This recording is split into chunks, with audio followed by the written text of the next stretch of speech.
서울의 마지막 남은 개발 여지라고 생각이 됩니다. 나중에 뭐 언제가 될지는 모르겠지만 뭐 1, 20년 뒤에 누군가 서울시장이 되시면 굉장히 관심을 보이실 수 있겠다. 지금부터는 이제 마곡에 대해서 잠깐 말씀드리려고 합니다. 기존에 개발됐던 다양한 실험들이 있거든요. 되게 재밌는 실험들이 좀 있어서 한 말씀 이제 드리려고 하고요. 토지 이용 계획을 보시면 전체가 한 110만 평 정도로 개발이 되고 산업 업무 단지는 토지 면적으로만 57만 평이 이제 개발이 됩니다. 근데 마곡의 특징이 뭐냐면 보통 도시들은 도시를 개발하고 지하철이라든가 철도가 들어오거든요.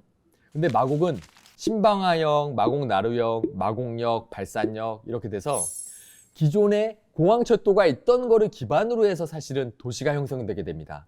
그러다 보니까 7개의 철도 노선이 굉장히 중요한 역할을 하고 서울에서도 R&D 연구시설이라던가 벤처기업, 컨벤션 센터 이런 것들을 한번 만들어 보자. 그래서 마곡이라는 도시가 이제 계획이 됩니다. 2004년도에서 뭐 2007년도 사이에 이 마곡이 이제 개발될 때 한 6가지 안이 나오게 되는데 지금 이 도면 위에 입혀져 있는 빨강색 그 굵은 선 있지 않습니까? 이 선은 원래 지금 현재 개발 계획안의 면적을 그대로 표시해 준 겁니다. 그래서 좀 오버랩돼서 예전에 계획했던 것과 지금이 어떻게 달라졌는지를 좀 보시기 편하게 이제 빨강색으로 표시를 해준 거고요. 첫 번째 보시는 이 왼쪽의 A안은 4개의 역사를 중심으로 해서 마곡역을 중심으로 개발이 되는 안입니다. 그리고 대규모 도심공원 안에 이제 블록으로 이제 개발이 되는데 너무 격자형으로 돼 있잖아요. 그럼 자세히 보시면 그 지하철역과 이어지는 이 녹도들이 있지 않습니까? 이런 녹도들은 또 다 유선형으로 다 이루어져 있어요. 그래서 이런 부분을 좀 보완을 했고요. 이 오른쪽에 또 보시면 두 번째 안입니다. 이 두 번째 안을 보시면 Y형의 녹지축으로 해서 한 곳으로 모이는 형이거든요. 여기도 너무 한 곳으로 모이면서 격자형이 되면서 이러한 격자형 패턴을 좀 없애기 위해서 또 내부순환도로를 하나 만들었습니다. 자세히 보시면 도로들이 내부순환도로가 유선형으로 가고 있죠. 그래서 도로를 하나로 묶어주는 계획안이 만들어졌고요. 이제 세 번째 안을 보실 건데요.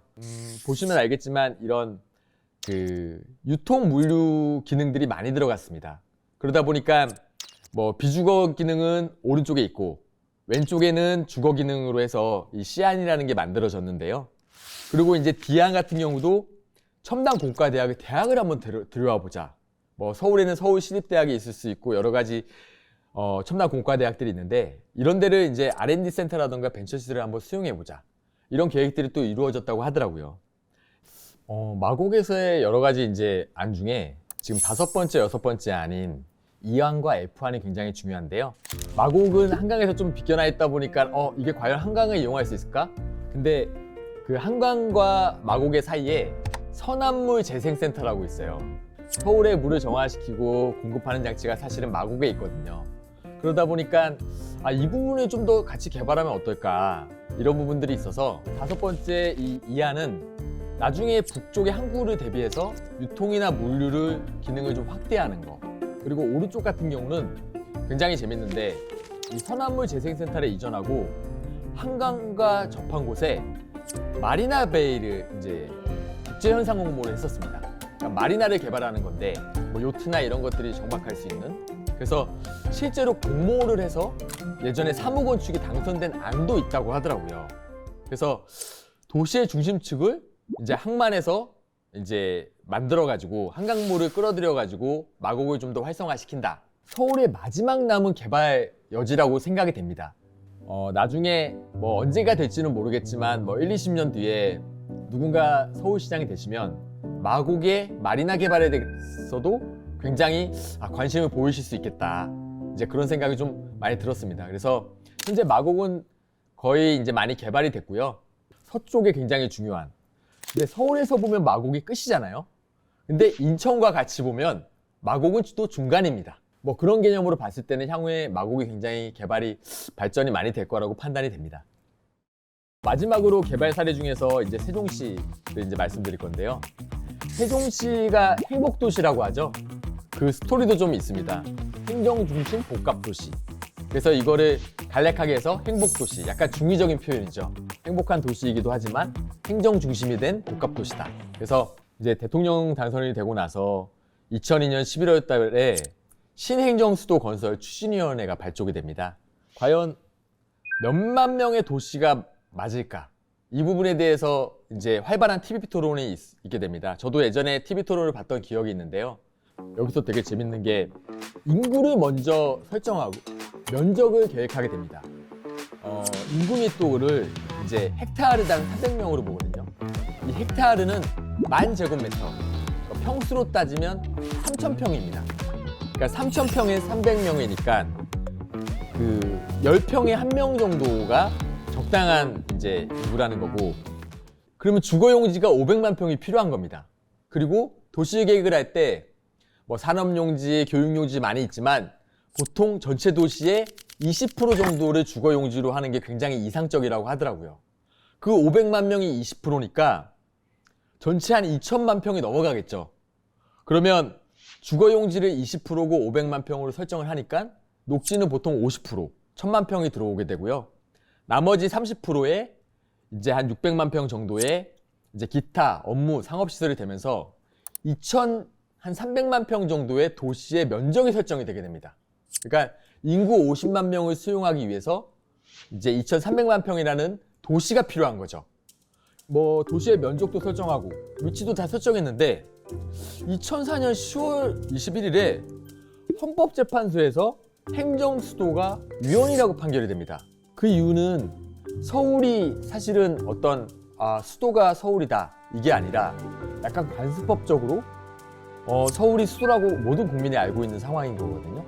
헌법재판소에서 행정수도가 옮겨지는 거는 모든 국민이 바라는 게 아닐 수 있고 이제 여러 가지 사유를 들어서 행정수도가 옮기는 그 명칭에 대해서 위헌 판결이 내려지게 됩니다. 그러면서 신행정수도 건설을 위한 특별조치법이 새로 만들어지면서 이름을 바꾸게 됩니다. 행정중심 복합도시, 지금의 행복도시죠. 그러니까 예전에는 행정수도의 계획을 했었지만 결국은 이제 행복도시, 행정도시가 돼버린 건데, 그러면서 사법부, 입법부, 행정부 다 내려와야 되는데, 청와대까지 원래 다 내려와야 되는 건데 사법부하고 입법부는 빠지게 된 거죠. 행정부만 내려오게 된 겁니다. 이게 행정 위주의 반쪽 도시가 되다 보니까 약간 국민통합과 균형발전이라는 초점에 맞춰서 행정도시를 만들게 됩니다. 그러면서 이제 국제 현상 공모를 하게 됩니다.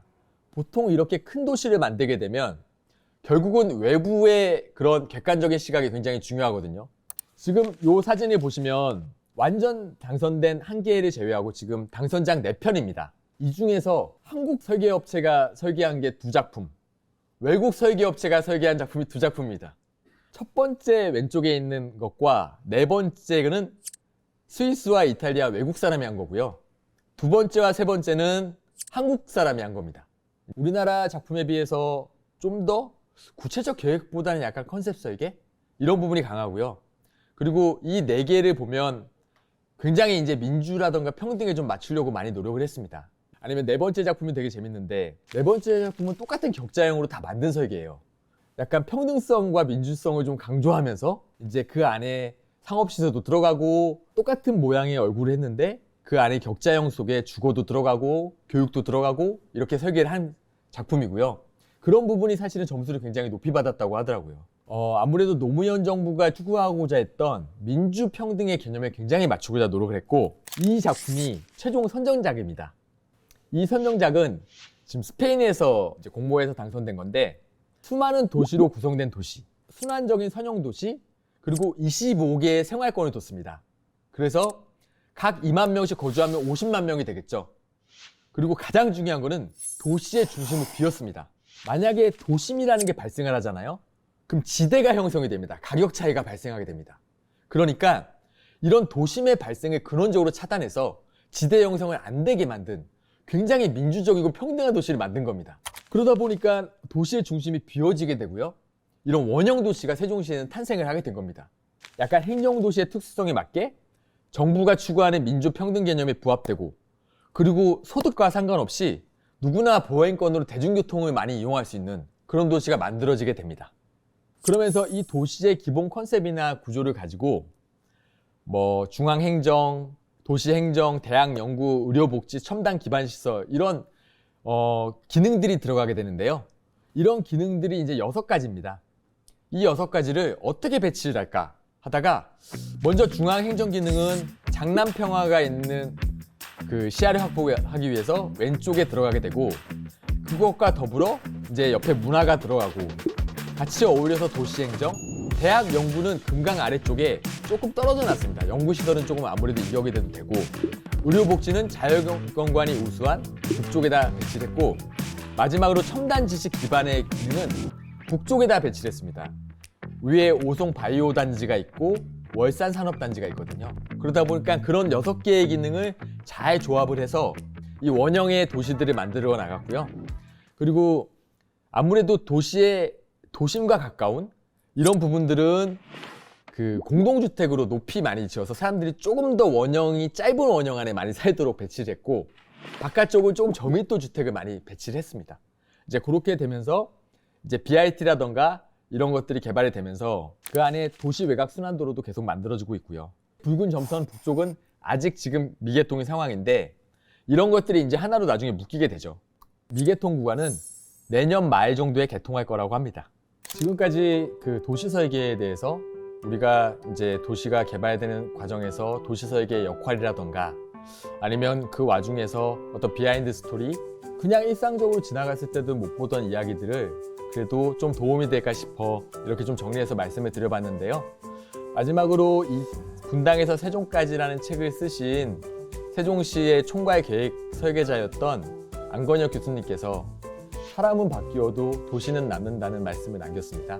그리고 저는 그냥 평소에 생각하는 말이긴 하지만 세상의 모든 것은 이유가 있다. 그 이유를 제대로 아는 것이 힘이다. 이걸 항상 머릿속에 새기고 있고요. 여러분께도 이런 조그만 지식들이 여러분의 일상생활에서 좀만 더 관심을 가져보면 세상에 보이는 것들이 굉장히 많고 하나씩 알아가는 재미를 많이 느끼실 수 있을 거라고 봅니다. 경청해 주셔서 감사합니다.